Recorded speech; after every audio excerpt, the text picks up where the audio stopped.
Go and visit our sponsors, superleadsforex.com, and see for yourself how you could start making a 20 to 30% return of your money every month and on a 100% hands-free audio pilot with your very own forex trading robot. There's absolutely no previous trading experience needed, and literally anybody can do it.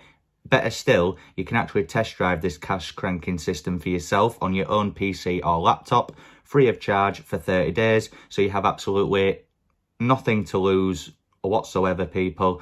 You can get all the exciting info right now at superleadsforex.com. So go check it out.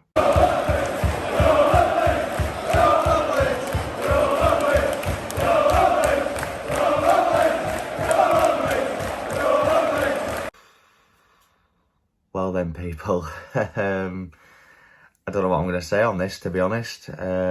Firstly, I will just say welcome back to the Chatting Leeds YouTube channel. It's Charlie, as always.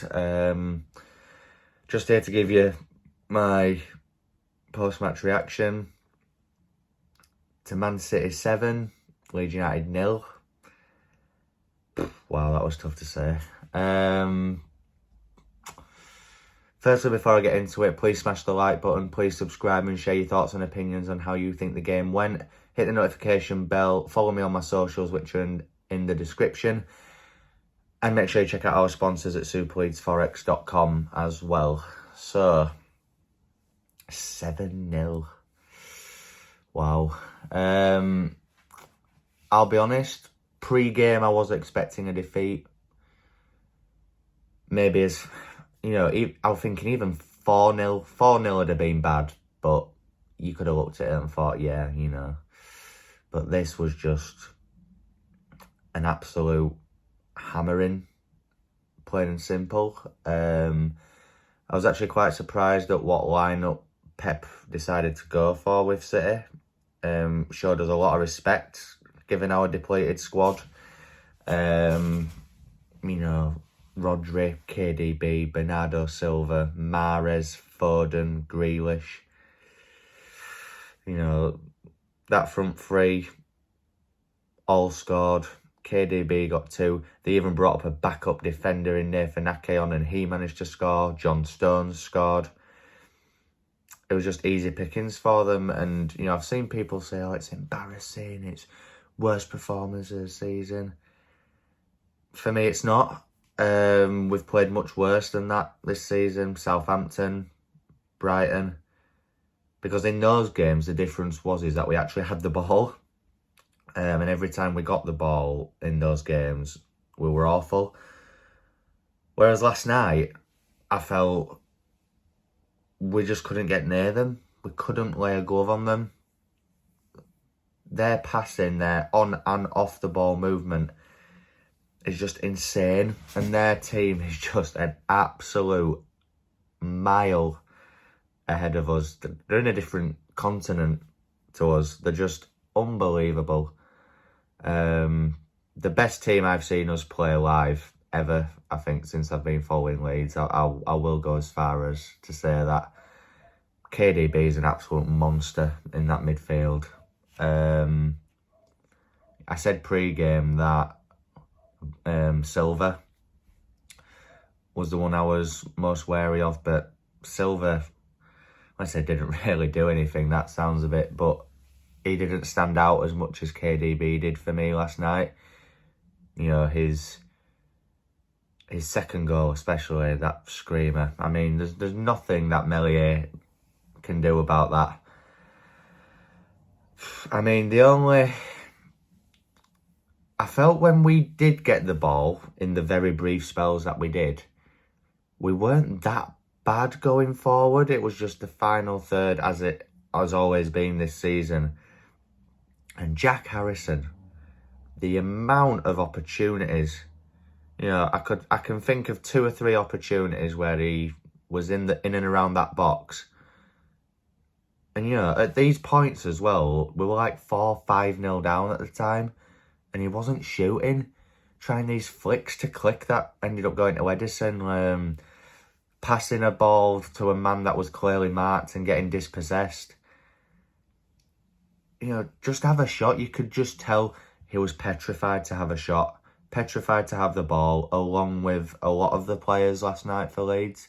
Thought Luke Ayling, every time he touched that ball, he looked terrified to make a mistake. Llorente as well. Roberts was okay in the middle whenever he had the ball. Thought Forshaw just, again, did the basic thing that needed to be done. Rafinha's been so isolated recently, you know, and it was his birthday yesterday. I mean, what a birthday that must have been. But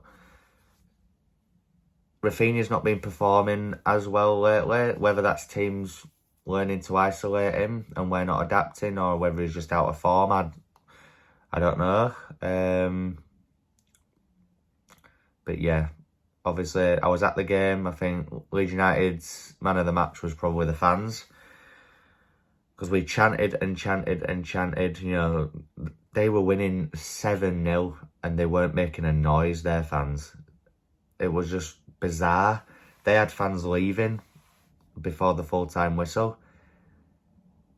I know this is probably never going to happen, but if Leeds ever beat a team 7-0 at home, I wouldn't be leaving 5 minutes before. I'd be waiting until that last minute and I'd be applauding my team off. And, you know, their fans were walking out at 7-0. I just found it bizarre. But the fans were unreal for Leeds, as always. Atmosphere was class. I just wish that they'd give us at least one goal just to celebrate, because I think that away end would have erupted even at 6-0 if we'd have scored. You know, Dallas has that one that hits the post, which was probably our only decent opportunity of the game. There was a bit of a shout for a handball in the first half on Zinchenko. I mean, from where I was, it did look like a handball, but it can't have been, obviously, because VAR did look at it, apparently. But other than that, I mean, I can't really complain, guys. I'll be honest. I don't think it was as embarrassing as people are making out. Look at the squad we had out. Look at the depleted squad that we had out. I thought Jamie Shackleton, I was actually not glad that he got injured, but glad that he came off, because he looked like a fish out of water. It was just awful. He looked terrified. Why we were starting him at right back in a game like that, I do not know.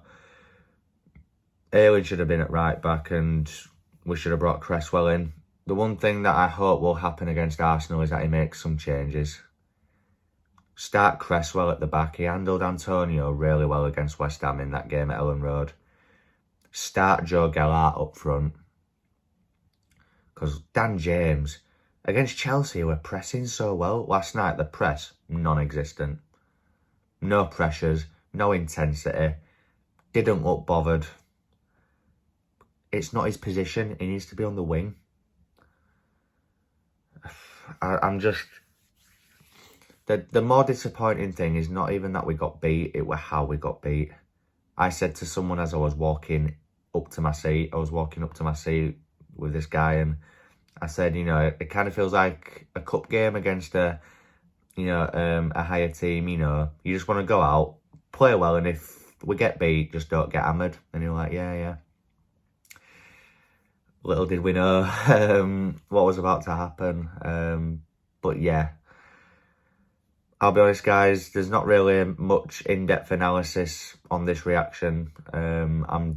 I'm feeling very numb. I'm not annoyed. I'm not upset. I'm not angry. I'm disappointed. I still think the Arsenal game is a game that we need to try and win. We're at home. The crowd need to get behind us more than ever after that, because the squad will be feeling it, and rightly so. But yeah, we need to get behind them on Saturday night, people. 100%. We need to be chanting from minute 1 till minute 94, 95. Let's hope that they deploy the same tactic that most teams seem to do against Leeds, and just time waste, and then in added time we'll go and win it, or we'll be able to get a point. I just hope, because that Arsenal game for me determines whether Leeds lose 4 in a row. I did say before this that Leeds would not lose 4 in a row. I'm going to keep a lid on that for the time being. We'll see what happens on Saturday. Because Liverpool on Boxing Day,